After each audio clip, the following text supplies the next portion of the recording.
लग्नानंतर पहिल्यांदाच सानिका अशी अचानक घरी आली. ती मनापासून खूपच घाबरलेली दिसत होती. रडून रडून तिचे डोळे सुजले होते. तिची अशी अवस्था बघून नक्की तिच्यासोबत काय घडलंय याची सर्वांना खूपच काळजी वाटू लागली. काही न बोलता ती घरी येताच आईच्या कुशीत शिरून ढसाढसा रडली. आई बाबांनी तिला आधी शांत केले. बाबांच्या सांगण्यावरून आईने तिच्यासाठी चहा केला.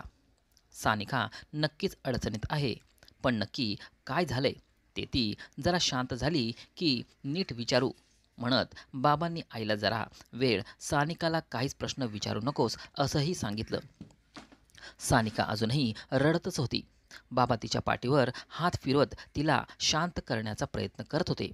सानू, आधी तू चहा घे, नंतर आपण बोलूया सविस्तर, असं म्हणत बाबांनी सानिकाच्या हाती चहाचा कप दिला. कसंबसं रडू आवरून ती चहा प्यायली.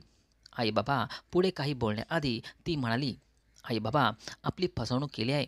सुशांत आणि त्याच्या घरच्यांनी खूप मोठी फसवणूक. इतकं बोलून ती परत रडायला लागली. तिचं हे वाक्य ऐकताच आई बाबांना अजूनच काळजी वाटली. बाबांनी तिला विचारले, सानू, असं का म्हणते आहेस? नक्की काय झालं ते नीट सांगू बघ. तू काय बोलते आहेस काही एक कळत नाही आम्हाला. सानिका रडत रडत सगळं सांगायला लागली. ती जे काही सांगत होती ते ऐकून आई बाबांना मोठा धक्का बसला. सानिका आणि सुशांत यांचे काही महिन्यांपूर्वीच धूमधडाक्यात लग्न झालं.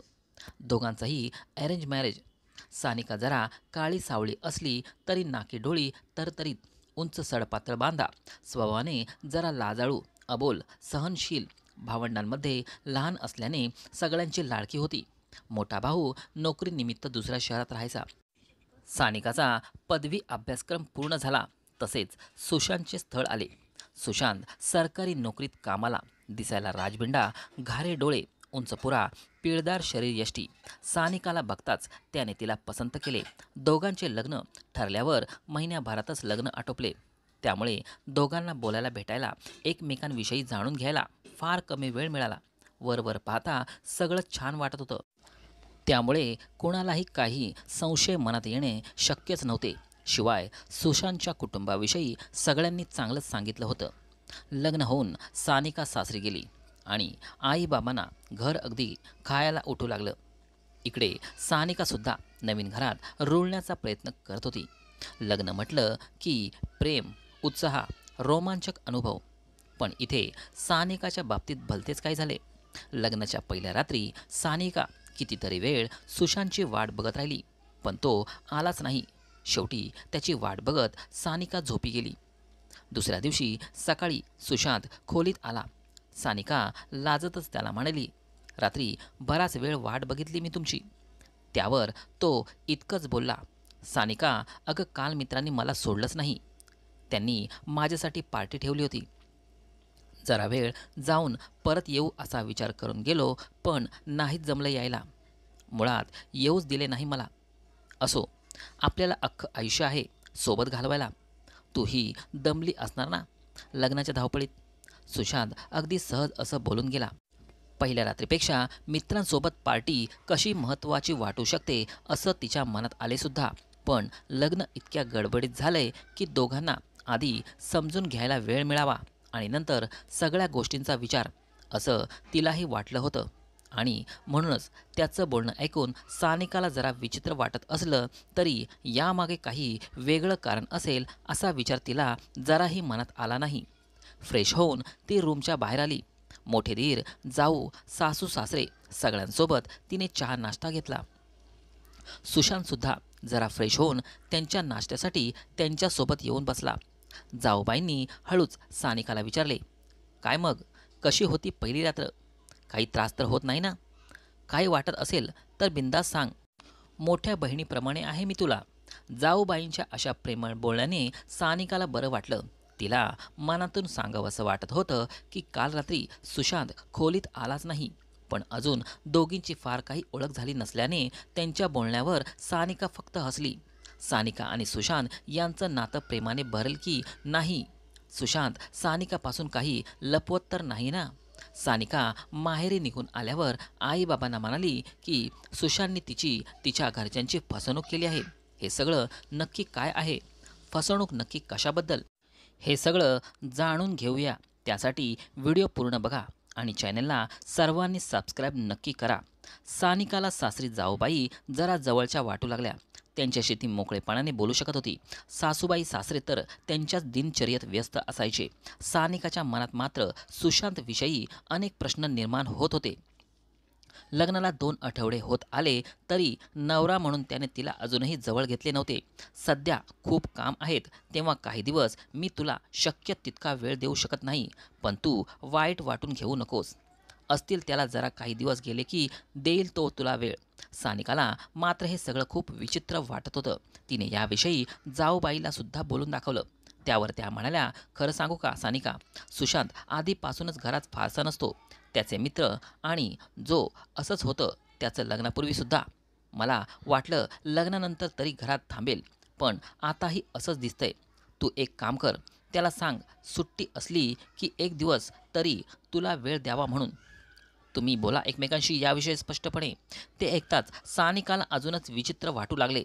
जेव्हा जाऊबाईंना कळले की सानिका आणि सुशांत यांच्यात लग्नानंतर अजून एकदाही जवळीक आली नाही, तेव्हा त्यांना जरा धक्का बसला. त्यांनी सानिकाला याविषयी पुढाकार घे असंही सांगितलं. जाऊबाईचे बोलणे ऐकून सानिकाला सुशांतविषयी अनेक शंका मनात आल्या. लग्न म्हटलं की एकमेकांविषयी आपुसकच ओढ निर्माण होते. एकमेकांचा सहवास हवा हवासा वाटतो. तसंच सानिकाचेही झाले. पण सुशांत मात्र सानिकापासून लांबच होता. त्याने आपल्याला प्रेमाने मिठीत घ्यावे, आपल्यावर प्रेमाचा वर्षाव करावा, अशा अनेक भावना तिच्या मनात उफाळून येत होत्या. आता आपणच पुढाकार घेऊन सुशांतच्या मनात नक्की काय आहे हे जाणून घ्यायला हवे, असा निश्चय तिने केला. कदाचित तो खरंच कामात गुंतलेला असेल, त्यामुळे वेळ देत नसेल, अशी स्वतःची समजूतसुद्धा तिने काढली. मनात काहीतरी प्लॅनिंग करून तिने आज रात्री कितीही उशीर झाला तरी सुशांत आल्याशिवाय झोपायचे नाही असे ठरवले. खोली छान आवरली. नवी कोरी बेडशीट बेडवर अंथरली. रात्री 8च्या सुमारास सुशांतला फोन केला आणि जेवणाविषयी विचारले. तेव्हा तो म्हणाला, मला यायला उशीर होईल, तेव्हा तुम्ही जेवण करून घ्या, मी बाहेरच खाऊन घेईल. सानिका आणि जाऊबाईंनी जेवणाची तयारी केली. सगळ्यांनी एकत्र जेवण केले. पण सानिका मात्र सुशांतला मिस करत होती. मोठे दीर जाऊ कसं छान एकत्र जेवतात. सासू सासरे सुद्धा दोन्ही वेळा एकमेकांशिवाय जेवण करत नाहीत. पण आपण मात्र अजून एकदाही असं एकत्र बसून ना जेवलंय ना जरा गप्पा मारल्या. अशा विचाराने तिला एकही घास घशाखाली उतरत नव्हता. कशीबशी ती जरा जेवली आणि स्वयंपाकघरात आवरून आपल्या खोलीत निघून गेली. जाऊबाईंनी तिला सांगितले होतेच की आज तू त्याच्याजवळ स्वतःहून जा, प्रेमाने त्याच्याशी बोल, त्याच्यावर तुझं किती प्रेम आहे हे त्याला जाणू दे, म्हणजे तो कितीही व्यस्त असला तरी तुला जरा तरी वेळ देईल. शिवाय त्याचं असं घराबाहेर राहणं जरा कमी होईल. तू प्रयत्न तरी कर. काही शंका वाटलीस तर सुशांतच्या दादाला सांगते, मी त्याच्याशी बोलायला. सुशांत रात्री 12च्या सुमारास घरी आला. सानिका त्याची वाट बघत खिडकीतून डोकावून बघत होती. तो आलेला दिसताच तिने स्वतःला आरशात बघून कपाळावरची टिकली उगाच नीट केली आणि स्वतःशीच लाजून तिने खोलीचे लाईट बंद केला. बेडच्या शेजारी असलेल्या टेबलावर मंद मेणबत्त्या लावल्या. सुशांत खोलीत आला तसंच त्याच्या चेहऱ्यावरचे भाव बदलले. त्याने एक कटाक्ष सानिकाकडे टाकला. ती लाल रंगाची साडी नेसून छान तयार झाली होती. मोकळ्या केसात ती अजूनच सुंदर दिसत होती. तिला असं छान सजलेलं बघून सुशांत आनंदी होईल अशी गोड अपेक्षा तिला होती. पण तिची अशी सगळी तयारी बघून त्याचा चेहरा उतरला. तो काही एक न बोलता बाथरूममध्ये निघून गेला. त्याची अशी प्रतिक्रिया बघून सानिकाचा मूड खराब झालेला, पण तरीही जरा शांत राहून ती त्याच्या बाहेर येण्याची वाट बघत होती. तो जरा फ्रेश होऊन बाहेर आला तशीच ती त्याला टॉवेल द्यायला जवळ गेली. त्याने तिच्याकडे न बघताच तिच्या जवळचा टॉवेल घेऊन चेहरा पुसला. आज तिला त्याच्यावरच्या प्रेमाची जाणीव त्याला करून द्यायची होती. ती अलगद त्याच्या जवळ गेली आणि त्याला काही कळण्याच्या आत त्याला घट्ट मिठी मारली आणि म्हणाली, सुशांत, किती उशीर केला यायला? खूप वाट बघत होते मी तुमची. बायको घरी आहे तेव्हा जरा लवकर येत जा ना प्लीज. दिवसातला काही वेळ माझ्यासाठी तर काढायला हवाच ना तुम्ही. माझा हक्क आहे तितका. असं म्हणत तिने त्याच्या कपाळावर आपले ओठ टेकवायला मान वर केली. तसंच त्याने तिला दूर केले आणि म्हणाला, सानिका, अगं कळतंय मला, पण सध्या कामाचा खूप व्याप आहे. नाही होत लवकर यायला. तू वाट नको बघत जाऊ असं. तिला त्याच्या अशा वागण्याचा जरा रागच आला. पण त्याला आपण समजून घ्यायला हवे असे ती स्वतःला समजून सांगत होती. ती त्याला उत्तर देत म्हणाली, "सुशांत, मलाही तुमची परिस्थिती कळते आहे. पण असं किती दिवस दूर राहायचं आपण? लग्नाआधीसुद्धा आपल्याला नीट बोलायला, समजून घ्यायला वेळ मिळाला नाही. आताही तेच होते. मी खूप मिस करते तुम्हाला दिवसभर." सुशांत मात्र तिच्या बोलण्याकडे दुर्लक्ष करत थकल्याचे कारण सांगून झोपी गेला. सानिका त्या रात्री खूप खूप रडली. तिच्या भावनांचा अपमान झाल्यासारखे तिला वाटले. आपण इतकं सगळं बोलून दाखवले तरी सुशांतला काहीच कसं वाटत नसेल. आपल्याविषयी हा प्रश्न तिला झोपू देत नव्हता. रात्रभर कड बदलत ती बेडवर पडून होती. सकाळी उठून तिने सुशांतला चहा करून दिला. त्याने मुकाट्याने चहा घेतला आणि तो घराबाहेर पडला. सानिकाचा चेहरा पाहून जाऊबाई काय ते समजून गेल्या. सासू सासरे मॉर्निंग वॉकसाठी बाहेर पडल्यावर दोघीच घरात असताना सानिकाने रात्री घडलेला सगळा प्रसंग रडतच जाऊबाईंना सांगितला. जाऊबाई ते ऐकताच जरा गोंधळलेल्या अवस्थेत सानिकाला म्हणाल्या, "सानिका, तू शांत हो. मी आहे तुझ्यासोबत. पण खरं सांगू का, मलाही आता सुशांतवर शंका यायला लागली. मी ह्यांना सांगते त्यांच्याशी बोलायला. काय होते ते बघूया. नाहीतर खरं काय ते शोधून काढू आपण. तू काळजी करू नकोस." सानिका आणि जाऊबाई यांनी आता सुशांतच्या विचित्र वागण्याचे कारण शोधण्याचा निश्चय केला. जाऊबाईंच्या सांगण्यावरून सुशांतच्या भावाने त्याच्याशी बोलण्याचा प्रयत्न केला. काही अडचण असेल तर मला सांग असेही म्हटले, पण त्याचा काही फायदा झाला नाही. सध्या मला कामाचा बराच व्याप आहे. मी कामात व्यस्त असतो, असंच सुशांतने दादाला सांगितले. शिवाय सानिकाने दोघांच्या नात्याबद्दल दादा वहिनीला सांगितले. याचा सुशांतला खूप राग आला. त्या रात्री घरी आल्यावर याच कारणावरून तो सानिकाला नको ते बोलला. तितकेच कारण सुशांतला सानिकाशी अबोला धरायला पुरेसा होता. काही दिवस असेच निघून गेले. हळूहळू सासू सासऱ्यांना सुद्धा दोघांच्या भांडणा आणि अबोलाबद्दल कळले. पण त्यांनी यात सानिकालाच दोष दिला. तूच त्याला समजून घेत नसणार, तुझ्यातच काहीतरी दोष असेल म्हणून सुशांत असा वागतोय, असा आरोप त्यांनी सानिकावर केला. जाऊबाई तिची बाजू घ्यायची, पण सासू मात्र दोघांच्याही काही ऐकून घेण्याच्या तयारीत नसायच्या. सानिका आणि जाऊबाई यांनी सुशांतविषयी सत्य जाणून घेण्याचा बराच प्रयत्न केला, पण हाती काहीच लागले नाही. सुशांतच्या मोठ्या भावानेही शोध घेतला. याचे बाहेर कोणत्या मुलीसोबत अफेअर तर नाही ना, हेही माहिती केले, पण असं काही असल्याचे दिसून येत नव्हते. तो ऑफिसनंतर फक्त आणि फक्त मित्रांमध्ये व्यस्त असायचा. पार्ट्या, आउटिंग यात सुट्टी घालवायचा. सानिकाला या सगळ्यांचा खूप मनस्ताप झाला, पण माहेरी तिने याविषयी एक शब्दसुद्धा सांगितला नाही. त्यांना उगाच काळजी वाटेल, शिवाय सत्य काय ते आपल्याला माहीत नाही म्हणून ती माहेरच्यांना याबाबत काही सांगत नव्हती. कितीही त्रास होऊ दे, पण सुशांतचं नक्की काय प्रॉब्लेम आहे हे जाणून घ्यायचेच हे तिने ठरवले. सुशांतचे उशिरा घरी येणे, लहान सहान गोष्टींवरून सानिकासोबत भांडण करणे, अबोला धरणे असे प्रकार सुरू होतेच. पण सानिका मागे हटणारी नव्हती. तिने परत एकदा सुशांतसोबत बोलून तो असं का वागतोय हे जाणून घेण्याचा प्रयत्न केला. काम सगळ्यांनाच असते सुशांत, पण तुम्ही घरच्यांसाठी, बायकोसाठी दिवसातला काही वेळ सुद्धा असं काढू शकत नाही. असं कुठे व्यस्त असता तुम्ही? तुम्हाला मी आवडत नसेल तर तसं सांगा. काय चुकतंय माझं? माझं खूप प्रेम आहे तुमच्यावर. माझ्या प्रेमाचा तरी आदर ठेवा. काही अडचण असेल तर सांगा मला, पण असं नका ना वागू. त्यावर सुशांत चिडक्या स्वरात म्हणाला, "अरे काय सारखं सारखं तेच घेऊन बसलीस तू? मला काही रस नाही तुझ्यात. तुझ्यात काय कुठल्या स्त्रीमध्ये इंटरेस्ट नाही मला. उगाच इमोशनल ड्रामा नको आता. परत हा प्रश्न विचारू नकोस." हे ऐकताच सानिकाला धक्काच बसला. जरा गोंधळलेल्या अवस्थेत तिने विचारले, "रस नाही म्हणजे नक्की काय म्हणायचे आहे तुम्हाला सुशांत? मला खरं खरं सांगा, काय ते जाणून घ्यायचं आहे. बोला सुशांत, बोला." सुशांतचा आवाज आता अजूनच वाढला. सानिका सतत मागे लागलेली बघून तो चिडून उत्तरला, "खरं ऐकायचं आहे ना तुला? मग ऐक. मला कुठल्याही स्त्रीमध्ये जरासाही इंटरेस्ट नाही आहे. काहीही भावना नाही माझ्या मनात स्त्रीविषयी. माझा इंटरेस्ट आहे फक्त पुरुषांमध्ये. हो, मी गे आहे, गे." झालं आता समाधान? मिळाले उत्तर? नाही जवळ येऊ शकत मी तुझ्या. काही भावनाच नाही मला या प्रकारच्या. मुळात लग्न नव्हतंच करायचं मला, पण आईच्या आग्रहामुळे करावं लागलं. इतकं बोलून सुशांत बाहेर निघून गेला. आता मात्र हे सगळं ऐकून सानिकाच्या पायाखालची जमीन सरकली. इतका मोठा विश्वासघात, धोका, फसवणूक असं कसं करू शकतो हा सुशांत? इतकेच काय, ते तिच्या डोक्यात प्रश्न निर्माण झाले. एव्हाना दोघांच्या भांडणांमुळे सुशांतच्या घरच्यांना सगळा प्रकार कळाला. त्यांनी त्याचे हे बोलणे ऐकून सगळ्यांना धक्का बसला. इतकी मोठी गोष्ट त्याने घरच्यांपासूनही लपवली होती.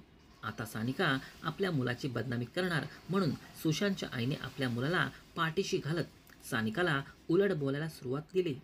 तिला धमकी दिली की जे काय झालं ते जर बाहेर सांगितलेस तर आम्ही असं सांगू की तुलाच मासिक धर्म येत नाही, दोष तुझ्यात आहे, अशी तुझीच बदनामी करू. बाळाला जन्म द्यायला तू सक्षम नाहीये असंच आम्ही सांगू. तेव्हा जे काय आहे ते गपगुमान सहन करावं लागल, नाहीतर बदनामी तुझीच आहे. विचार कर. आता मात्र हद्द झाली होती. या सगळ्यात सुशांतचे बाबा भाऊ एक शब्दही बोलले नव्हते. जाऊबाई तितक्या सानिकाच्या बाजूनी होत्या. तिलाही सासूबाई नको ते बोलल्या, पण तरी त्यांचा विरोध पत्करून त्यांनी सानिकाची समजूत काढली. ही खूप मोठी फसवणूक आहे ज्यात सानिका विनाकारण भरडली जात आहे हे जाऊबाईंना कळाले होते. तिची काही चूक नसताना तिलाच फसवणूक, तिचीच उलट बदनामी, तिच्या स्त्रीत्वावर संशय. गालबोट लावलेले जाऊबाईंना सहन होत नव्हते, पण त्यांच्याही हातात काही नव्हते. त्यांनी तिला माहेरी निघून जाण्याचा सल्ला दिला. शिवाय सासऱ्यांनी कितीही बदनामी करू दे, मेडिकल सायन्स खूप पुढे गेले आहे, तेव्हा खरं खोटं काय ते लपून राहणार नाही. योग्य काय ती तपासणी केली की सत्य जगासमोर येणारच. पण तू उगाच अशा वातावरणात राहून तुझ्या अख्ख्या आयुष्यावर परिणाम करून घेऊ नकोस. सुशांतला यासाठी शिक्षा व्हायलाच हवी. तू आई बाबांकडे निघून जा. इथे तुला फक्त आणि फक्त मनस्ताप होणार. आणि महत्त्वाचं म्हणजे मी तुझ्यासोबत आहे. काहीही मदत लागली तर मला सांग, पण यांना असं सोडू नकोस. शिक्षा व्हायलाच हवी, असंही सांगितलं. सानिकाला या सगळ्यांचा खूप मोठा धक्का बसला. तिच्या निरागस भावनांचा अपमान झाला. शिवाय तिचीच उलट बदनामी करण्याची धमकी तिला दिली गेली. अशाच परिस्थितीत ती जाऊबाईंच्या मदतीने सासरचे घर सोडून माहेरी निघून आली. माहेरी आल्यावर हा सगळा प्रकार आईबाबांना तिने सांगितला, तेव्हा त्यांच्यावर दुःखांचा डोंगर कोसळला. सानिका रडत म्हणाली, बाबा, मी आता सुशांतकडे परत कधीच जाणार नाही. त्याने मला पत्नीचा दर्जा तर कधी दिला नाहीच, पण उलट त्याच्या आईने माझीच बदनामी करण्याची धमकी दिली. मी कधीच आई बनू शकत नाही. मला मासिक धर्म येत नाही. म्हणून वर सभ्य दिसणारा सुशांत खूप विचित्र मुलगा आहे. बाबा, खूप मानसिक त्रास दिला त्यांनी मला. माझ्या परीने सगळं सावरण्याचा प्रयत्न मी केला, पण सगळ्यांवर पाणी फेरले गेले. त्यावर बाबा तिला म्हणाले, सानिका बेटा, या सगळ्यांची शिक्षा त्यांना मिळणार. तू काळजी करू नकोस, आम्ही आहोत तुझ्याबरोबर. आता ते लोक नाक घासत इथे आले तरीही तुला आम्ही पाठवणार नाहीच. उलट त्यांनी केलेल्या या फसवणुकीची योग्य ती कारवाई आपण करू. हिम्मत ठेव तू.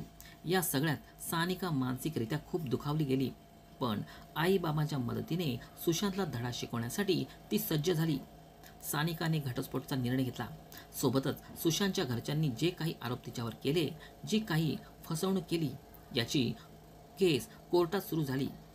नशिबाने जाऊबाई या सगळ्यात मुख्य पुरावा म्हणून सानिकाच्या पाठीशी निडरपणे उभ्या होत्या. त्यामुळे सानिकाला बरीच मदत झाली. मेडिकल चेकअप करून सत्य काय याची खात्री झाली. सुशांतच्या आईने त्यांची चूक कोर्टात मान्य केली. सानिक आणि सुशांतचा घटस्फोट नक्की झाला, पण आयुष्याचा जो काही खेळ झाला याचा गुन्हेगार कोण हा प्रश्न सानिकाला खूप त्रास देत राहिला. हळूहळू सानिका यातून बाहेर पडत आपल्या भूतकाळ विसरून भविष्याचा विचार करण्याचा प्रयत्न करत होती. पण जो काही मानसिक त्रास तिला झाला यातून बाहेर पडणे खूप अवघड होते. एखाद्या व्यक्तीमध्ये दोष असणे ही त्याची चूक नाही, पण स्वतःविषयी माहीत असताना सुशांतने सानिकाची फसवणूक केली, तिच्या भावनांचा खेळ केला, अशी गोष्ट सगळ्यांपासून लपून ठेवली, जी एक दिवस तरी जगासमोर येणारच होती. योग्य वेळी लग्न न करण्याचा निर्णय घेतला असता अथवा घरच्यांना स्वतःविषयी सत्य सांगितले असते तर अशा प्रकारे या सगळ्याचा शेवट झाला नसता. सानिका ही या प्रकरणात विनाकारण बळी पडली नसती. आपल्या मुलाला पाठीशी घालत त्यांच्याविषयी इतकं मोठं सत्य समोर आल्यावर सुद्धा सुशांतच्या आईने सानिकावर जे खोटे आरोप केले, तिची उलट बदनामी करण्याची धमकी दिली, हे कितपत योग्य आहे? याची शिक्षा त्यांना मिळालीच, पण या सगळ्यात सानिकाच्या कुटुंबाला बराच मानसिक, शारीरिक त्रास सहन करावा लागला. अशा प्रकारच्या बऱ्याच फसवणुकीच्या गोष्टी हल्ली कानावर येत असतात. त्यावरच आधारित ही एक कथा. तर मैत्रिणींनो आणि मित्रांनो, या प्रकरणात नक्की चूक कुणाची आहे याविषयी तुमचं मत कमेंट बॉक्समध्ये नक्की कळवा. आणि कथा आवडली असेल तर व्हिडिओला लाईक, शेअर आणि अशाच नवीन नवीन कथा दररोज न चुकता ऐकण्यासाठी आमच्या चॅनेलला सबस्क्राईब नक्की करा.